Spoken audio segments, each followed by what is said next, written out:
experiences with letting agents. I've never been with Buxton's, I have to make that clear, simply because I could never afford it at £420 for admin fees. There's just no way I could do it. I've had a number of bad letting agents experiences, some of it just being rubbish and letting us down and not turning up, but to really major things like bullying and harassing other tenants in the building, refusing to give back deposits, making threats or saying unpleasant things about other people who are on benefits, or turning up unexpectedly and making me feel threatened at my home. And this was an estate agent called Grangeview, so thank you very much, Grangeview. There's a few Grangeview tenants here today. Has anybody else got anything they want to say about their letting agents that they've had bad experiences? Clearly we're all just too disgusted for words. Alright, so I think we should play the game. You've got one, alright, cool. Hello? I was going to tell a story about owning a street in Mayfair and someone putting a big red hotel on it, but we'll leave that for another time. I used to live in Liverpool, so it isn't a London story, but it's definitely one I've heard from other people living in London. I used to rent a property, and the estate agent was called Colleton. They charged us extortionate fees just to have a contract with them. And when I was living there, our boiler broke during a cold snap, where it was about -4 degrees every day. And they didn't fix it throughout the entire cold snap. So all the water in our house was frozen in the pipes. And you could see our breath in the living room, it was so cold.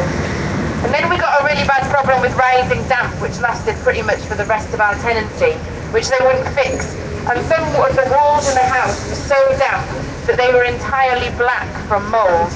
There were rooms in the house that we couldn't use because they were so black from mould.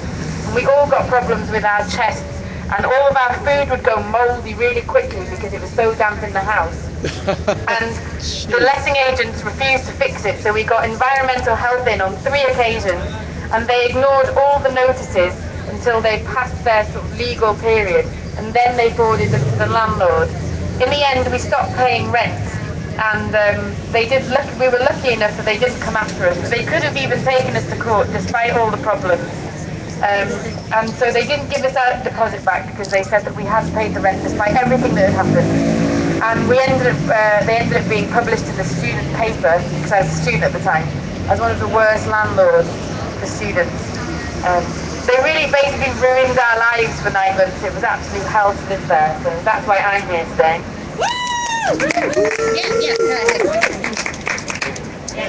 Yeah, I've been living in Brighton in London for the past 5 years, and every single house I've lived in has had mould. Rent's gone up every year, and it's just become normalised. You know, when I speak to my friends, when I speak to other tenants, it's just become normalised that housing's going to be in poor condition, rent's going to go up, and you're probably going to lose your deposit at the end of the tenancy. When you look at the workplace, you see how there's organisations, there's unions that represent workers in the workplace, and I think it's about time that we saw in housing that there were organisations that stood up for tenants, that organised for tenants, and that people could, like, whether it was on a street by street basis or it was more of like a network of private tenants, that people come together and organise to be able to resist places like Foxton's. Thank you very much. Okay, Yeah, please do. So here, I'll hold that for you. Yeah, please. I'll film you this time. Yeah, sure, please. The other way. Oh, okay. Filming yourself, well, I wasn't going to speak because mine's more along the lines of private ownership and council, really, and housing association. But then one of the viewers did point out that housing and social rent is also going up because they're trying to get in line with private renters. Yeah. Remember, in the 1980s, Thatcherism came about and they sold off 2 million council houses. 1/3 of them are actually now in private hands, and you're paying for the landlord's mortgages. Private renters do the same thing. If you're on housing benefit, you're renting, and you're also renting out in with a private landlord through housing benefit. You're also paying for the landlord's mortgage.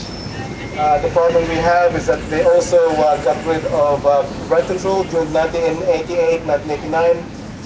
The thing is this: if you're in council housing, you're probably paying something like 100, 120 for a one-bed flat. And you pay 3 times the price if you're in a private accommodation. That's actually probably for. But that's actually the problem. What you need to realize, what people need to realize, if you're in council housing, housing association, or private tenant, you're all in the same boat. The problem is, what affects the private tenants does affect the housing association tenant and the council housing as well, because they will end up going up in price. Thank you. Okay, thank you very much. Okay, I think what we're going to do now is have a game of housing crisis monopoly chance. Does anyone actually know how we're playing this? exactly. Pauline? No, do you know how this actually works? Yeah. The way it works, I'm going to make the rules up right now. Okay, I'm going to make the rules as she goes along. The cards are numbered 1 to 12 this way. Yeah. And we just roll the dice. And then depending on the number, you get to win a card. All right. Win a card. Well, they're going to be numbered in my mind. Yeah. Okay, so who wants to go first? Who wants to play with roll the dice? Loser. Okay, number 8, so. And what have you won? What have you won? Charges you £100. A house. You went outside. Pay £100. The true story, apparently, That happens?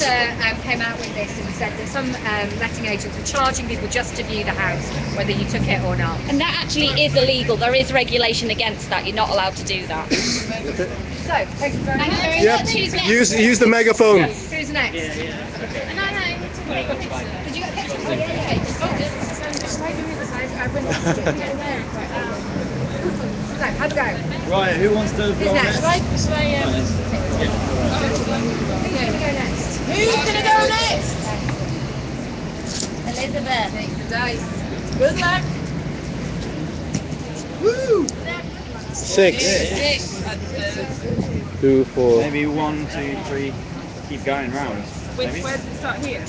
Yeah. Yeah, that's where you got 4, to. 5, 6. Okay, read it out. Pay £95 contract renewal fee. Right, so who's ever had to pay to renew their contract? Yeah, a few of us. So unfortunately, once you get in the house, you might have paid hundreds of pounds and you think, right, phew, at least that's over with. Well, no, because people will be charged to renew their tenancy, to sometimes to check out of their home. There is no end to this. They get away with what they can charge. £95 from my pocket. Okay, who's next?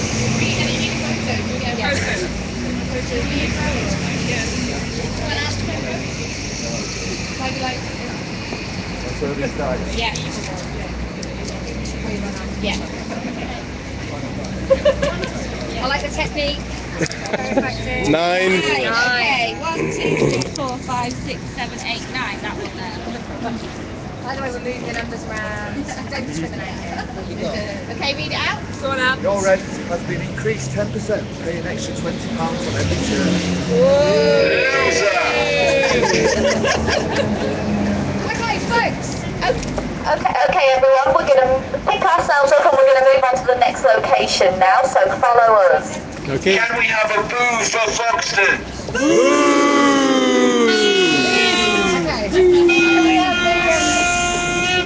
Yep, hi, you can watching. Yes, we are aware of that. I got the details from yesterday as well. Anyway, guys, thank you so much for joining us, and that's it. I shall I shall upload this now anyway and see what happens. Oh.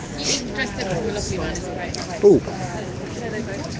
Hello, lovely. Could you possibly actually read that out? What's happening? Right, well, we're having a day of action against rip-off letting agents in London. We're off to Savills right now, Okay. and we're highlighting some of the abuses which tenants experience, and the fact that there's no protection for us, and apparently I'm about to lead the way, so... Okay, guys. Okay, well, thank you so much, guys, and I'll be back shortly. Speak to you later. Bye-bye.